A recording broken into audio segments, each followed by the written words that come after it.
Alors aujourd'hui, je vous présente une déclinaison de mon premier guide de planification scolaire et familiale. En réalité, j'ai pas changé grand-chose.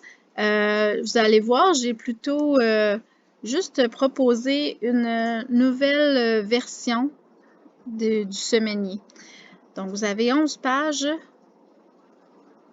de propositions comme couverture. Et ensuite, il y a ici, quand vous allez l'imprimer, là, que comme dans le premier agenda, il faut faire un petit peu attention parce que cette page-là, c'est vraiment pour ajouter votre cahier, votre calendrier d'école ou comme vous voulez, mais elle n'est pas faite pour être imprimée. Donc, ensuite, tout fonctionne 2 par 2, comme dans l'ancien guide. Vous avez de la place pour les tâches, pour les dépenses, pour vos menus et pour plein d'idées, tous vos outils, des sites internet, des livres, des jeux. Vous avez pour planifier la rentrée ou vos thématiques ou encore, une fois qu'elles ont été faites, vous pouvez venir y ajouter les activités, les matières touchées. Pour la planification annuelle, ben, comme je l'ai déjà mentionné, moi, c'est pas dans ce cahier-là que je favorise ma planification. Je préfère me faire un autre outil à côté pour chacune des matières pour vraiment être plus précise, être capable de dire, ben, telle semaine, on devrait voir tel verbe, on devrait voir telle liste de vocabulaire, on devrait être rendu à tel endroit, je voudrais qu'on écoute telle vidéo. Alors, ici, j'ai peu de place, donc souvent, je vais juste mettre mes grands thèmes ou une idée plus principale ou quelques numéros de page. Puis j'en ai besoin d'une par enfant, effectivement. Ici, pour chaque mois, vous allez retrouver un calendrier mensuel et une page de notes. Donc, même si je ne vous les montre pas toutes, là, il l'a pour chaque mois. Ensuite, une page de planification qui est un peu plus détaillée malgré tout. Là. Ici, je vais me laisser aller avec plus de détails pour chacune des matières. Et c'est ici le grand changement. Donc, j'ai utilisé la version que vous pouvez modifier, que j'ai mis sur Mieux enseigner, et je l'ai mis à ma couleur un peu. Donc, vous voyez, là, la mise en page n'est pas du tout pareille, mais il y a des petites inspirations parce que je ne voulais pas nécessairement tout changer non plus. Alors, si on regarde à côté, à gauche, j'ai vraiment appelé ça mes traces de la semaine parce que pour moi, souvent, c'est plutôt d'aller écrire ce qu'on a fait et non pas ce qu'on va faire. Parce que ce qu'on va faire, moi, je me le suis noté dans un autre petit carnet à côté, un cahier que je me fais. Et, et mes enfants, eux, ils ont toujours un plan de travail de la semaine, bon, ou de la journée quand ils sont tout petits.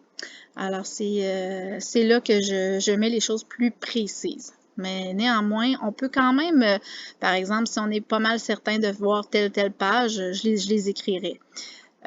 Ici, bon, donc là, c'est plus facile ici de noter des observations. Et à la droite, vous avez l'espace pour les petits rendez-vous, les sorties, tout ça. Puis, j'avais le goût d'écrire menu ici, mais vous voyez, je l'ai laissé libre. Donc, à chaque famille de décider ce qu'ils veulent faire. Même chose ici là, pour les tâches ou les petits points. Fait que les fins de semaine, j'ai laissé moins d'espace, mais à chaque famille d'avoir probablement son calendrier familial aussi hein, dans la cuisine. Donc, c'est pour ça que je me suis permise de couper un peu ici pour laisser plus d'espace aux apprentissages. Et s'il y en a qui se posent la question ici, c'est parce que moi, je suis un petit peu du genre à lire, écrire, ben j'en profite pour qu'on voit en même temps la poésie dans nos livres, la poésie à l'écriture, les bandes dessinées dans les livres, les bandes dessinées, les récits, les textes d'opinion. Donc, c'est un petit peu pour ça, là, il y a comme une petite thématique en français ici. Si vous avez des sujets inspirants, si vous avez des objectifs, alors c'est possible de tout remplir ça. Ensuite, ça va recommencer comme ça pour chaque mois. Vous allez avoir le calendrier, la page de notes, la planification et le semainier pour les 4 ou 5 semaines de chaque mois. Si je vais plus loin, parce que là, vous comprenez que c'est ça, vous avez peut-être vu des petites choses pour Noël, j'avais ajouté des choses déjà l'année passée. Et si on se rend vers la fin,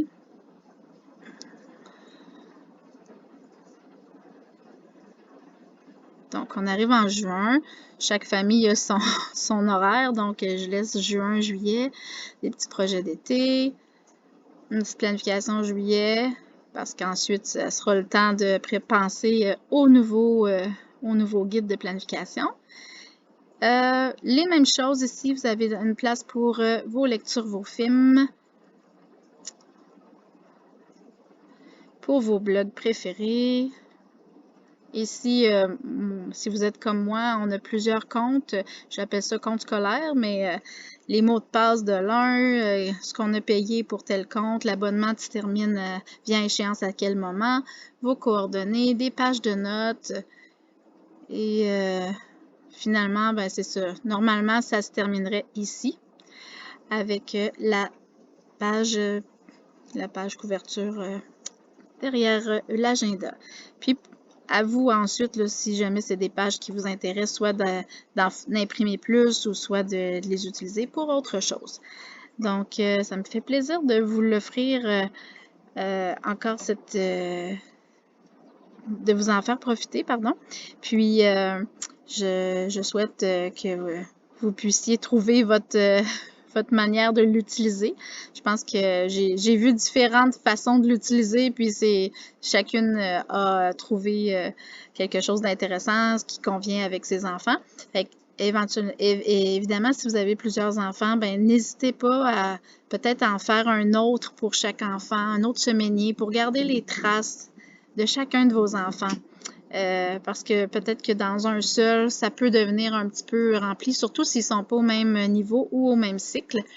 Alors, je donne par exemple cette année, je vais faire l'école à la meilleure amie de ma fille qui va être en 5e année. Ma fille sera en 3e. C'est pas le même niveau, c'est pas les mêmes parents en plus.